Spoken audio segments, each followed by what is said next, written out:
Պարոն Սաղաթելյան, Չորրորդ հանրապետության մուտքը, այսպես ասած, ազդարարվեց այսպիսի լուրջ գործընթացներով, ունեզրկման մասին կոչերով, երկրորդ նախագահներին արդեն հասցրեցին նաև կալանավորումներ լինել։ Ի վերջո, Չորրորդ հանրապետություն ասելով մեզ ուր են տանում։ Եվ առհասարակ սա Չորրորդ հանրապետության մուտք էր, թե Երրորդ հանրապետության քանդում։ Ես մի քանի առիթով այս հարցին անդրադարձել եմ, նորից ասեմ, այս ամեն ինչը պետք է նայել ընդհանուր պատկերի մեջ։ Նիկոլ Փաշինյանը ըստ էության հայտարարել է Երրորդ հանրապետությունը լուծարելու եւ Ադրբեջանի ու Թուրքիայի պահանջով ինչ-որ նոր միավորում ստեղծելու մասին։ Հիմա այս ճանապարհին երկրում կա դիմադրություն, կան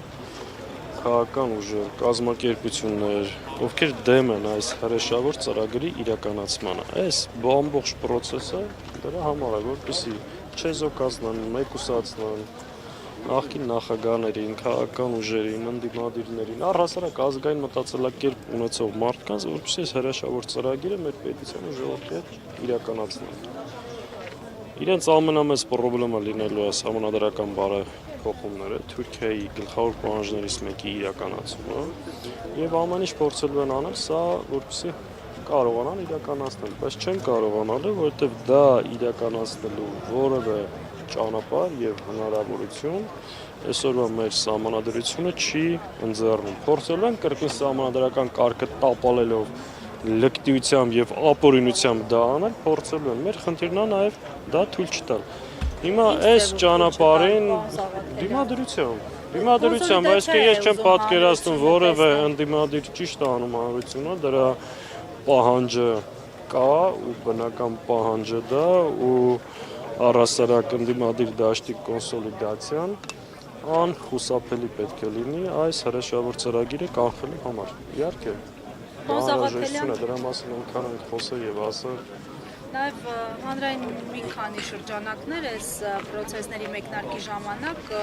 հիշեցրին, որ ժամանակին զգուշացնում են, որ Նիկոլը ոչ մեկին չի խնայելու։ Հիմա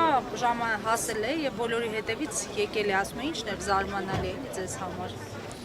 Ես չեմ զարմացել, ես այս ամեն ինչը ընտրություններից առաջ մասը շատ դետալացված, ոչ միայն որ Նիկոլը վերարտադրվելու պարագային փորձելու է մեկ անձի դիկտատուրը հաստատել այդ մեր երկրում, այլ շարունակելու է լայն կերպով իրականացնել Թուրքիայի պահանջները։ Իմ համար ընդհանրապես զարմանալու բան չկա այս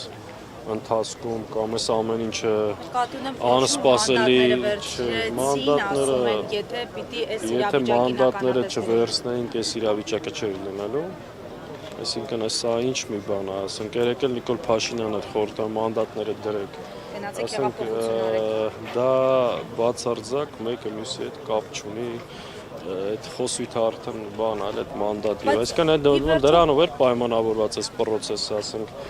Բարգավաճ Հայաստանի մանդատներն էլ գողացել էին, մանդատ չէին տվել։ Կարող է պակասեն այդ հալածանքները ավելի մեծ ու լայն թափով չիրականացում։ Ինչ կապ ունի մեկը մյուսի հետ։ Լավ, խորհրդարանական գործիքակազմը բավարար լինելու է։ Բացարձակ։ Այսինքն նախատեսվում է նաև հանրային փողոցի գեներացում։ Խորհրդարանի մեր գործիքակազմը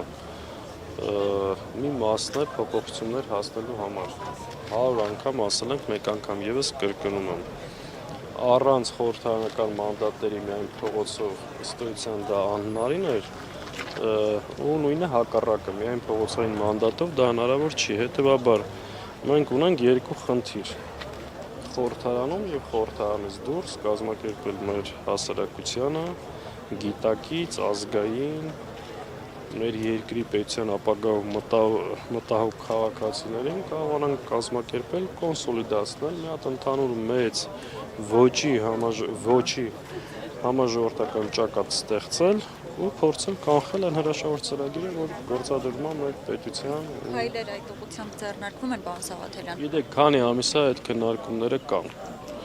Այս պահին վերջնական որ ասեմ կոնսոլիդացիա կա դեռ չկա, բայց դա առաջիկա շաբաթներին մեր հիմնական անելիքը եւ քաղաքական կոնսուլտացիաների առանցքը պետք է լինի։ Բայց կան արդեն այդ կոնսուլտացիաները գոնե սենց Քննարկումներ կան, բավականին երկար ժամանակ է, տարբեր մոտեցումներ կան, բայց Նաև արտախորհրդարանական ուժերի հետ։ անշուշտ, որովհետև սա բնականաբար մենակ խորհրդարանական ուժերի խնդիրը չի, սա առավելագույնը պետք է կարողանանք մոբիլիզացնել նորից եմ ասում, ոչ միայն քաղաքական ուժերին, այլ նաև մեր հանրության բոլոր հնարավոր շերտերին։ Եղավ, շնորհակալություն։ Ես միշտ